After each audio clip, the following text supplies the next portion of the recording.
Man misses too many doses of medication to stand trial. Tonight, there's even more court delays for the man accused of bombing an Air Force recruitment office. Governor Fallin makes a big decision about medical marijuana. It's not what the people of Oklahoma voted for. Now we're looking at what comes next and what this means for smokable marijuana. And taking the officer lip sync battle to the next level in a viral video. A local police department might have the best one made so far. Pepper ball, pepper ball, pepper ball. Gotta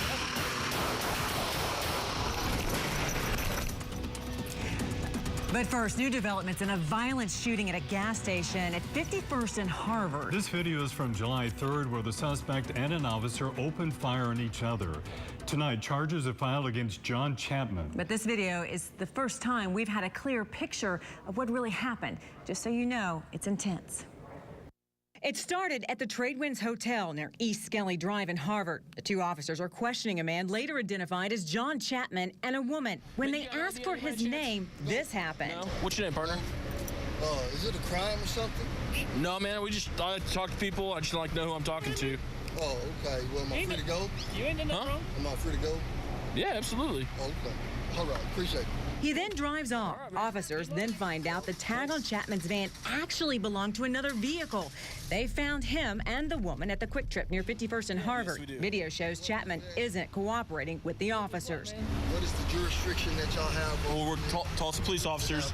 You're in the city of Tulsa. He refuses to get out of the vehicle. When backup arrives, they threaten to pepperball him if he doesn't get out of that van. You step out of the vehicle or I'm going to pepperball you. Then officers fire the pepper balls into the vehicle, and police say Chapman begins shooting, causing chaos. Pepper ball, pepper ball, pepper ball.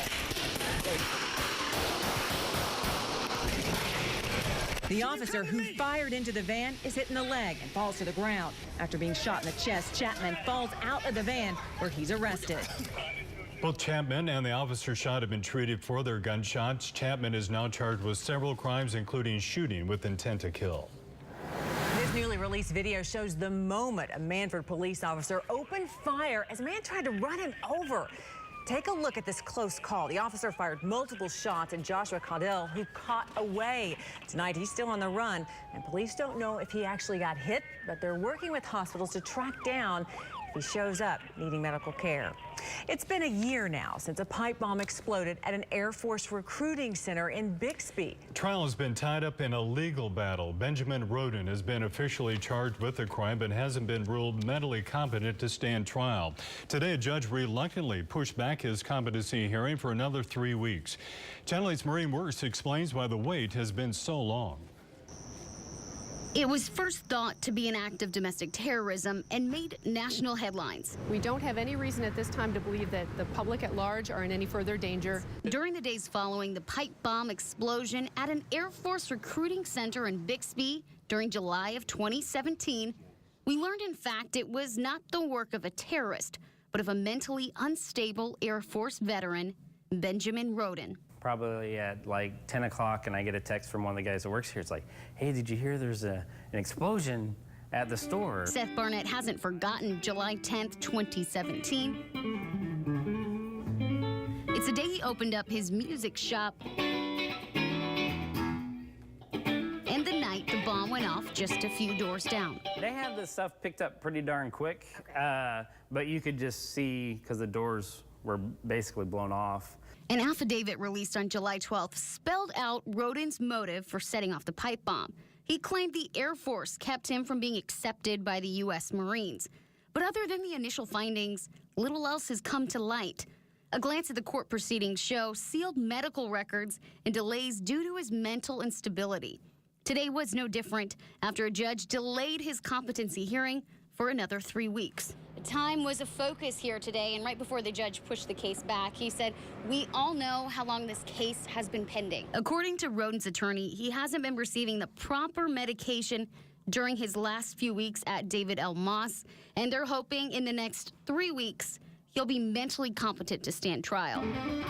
Back in Bixby, Barnett remembers the crazy days that followed. I had that apprehension of it. It's like, are people going to be scared to come over here, or is that going to, and just everything, economically, on a big scheme of it and the small scheme. Now, a year later, there are questions still about what's going on in Rodin's head and how to make him mentally competent to stand trial.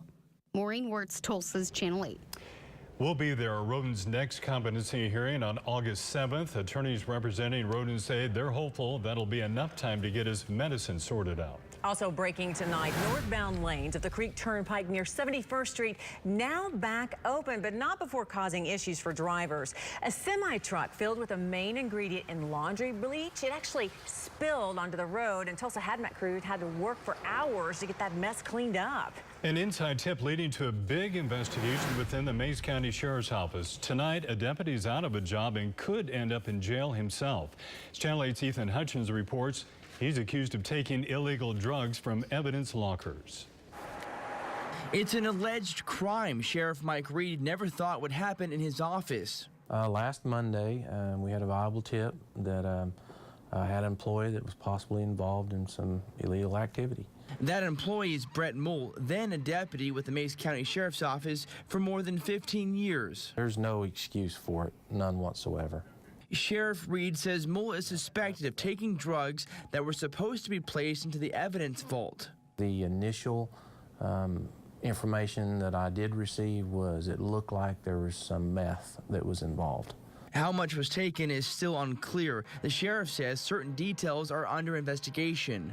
The sheriff tells me Brett had been with the sheriff's office for many years, with the Cherokee Marshals before that, never having any kind of incident like this. It's just a betrayal of trust. I don't know how to make it any plainer than that. It's just a horrible deal. Sheriff Reed says a tip came from someone else in the department, but he won't say whom. But when questioned, the sheriff says Mull immediately confessed and was subsequently fired. I will be encouraging there be criminal charges brought on this, which I do believe they are on the same page with me on this. It's up to the DA's office to file charges. For now, Sheriff Reed hopes this is a lesson to all of his department. Don't break his trust and don't break the law. You can't make people do what's right. They have to decide to do what's right. In Pryor, Ethan Hutchins, Tulsa's Channel 8.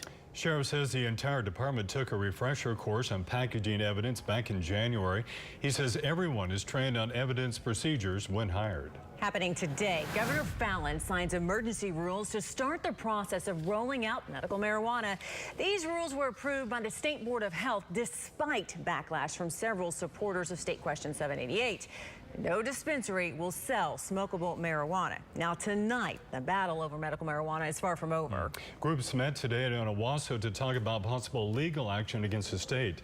Channel 8's David Norris joins us live from there tonight with the latest. David.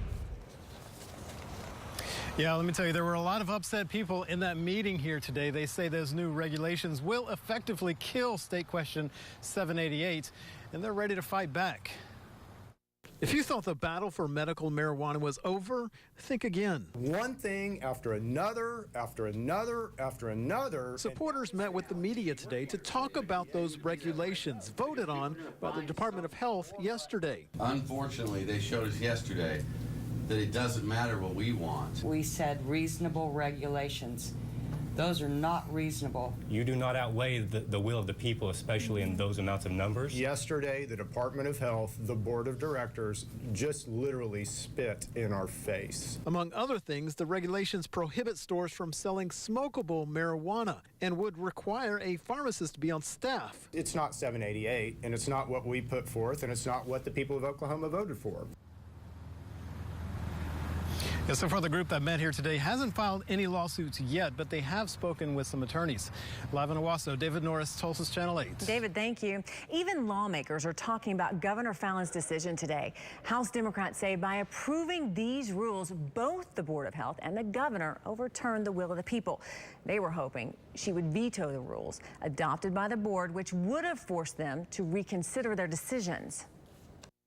Unfortunately, it seems like with this action and with the pharmacist requirement, it seems like it's going to make it pretty much impossible for anyone to access it. So that will inevitably lead to a fight in court unless the governor or the legislature finds the political will to overturn these decisions. Now, we reached out to the GOP leadership as well for a response to the new rules today, but we never heard back. A music icon is getting one of the biggest prizes Tulsa can offer.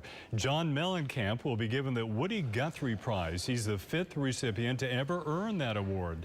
Woody Guthrie Center says Mellencamp has brought decades of hit songs, and he spreads positivity, hope, equality, and freedom. He's never hesitated to stand up, speak out, sing truth, or take a knee to show his solidarity with those in search of hope, equality, and freedom. That prize will be given out on August 30th in the Fly Loft, that's directly above the Woody Guthrie Center. Tickets will be $100 for general admission, $150 for Gold Circle seating. After the award is given out, a special Mellencamp exhibition will open at the center. Well, we've all seen the latest viral videos of officers doing lip sync videos, but a local department might be the best. Just ahead at 6, we'll show you more of this video that's already getting millions of views. And calling all thrill seekers, and now's your chance to dive with sharks and jinx the brave person that'll get to do something nobody in the public really ever does get to do.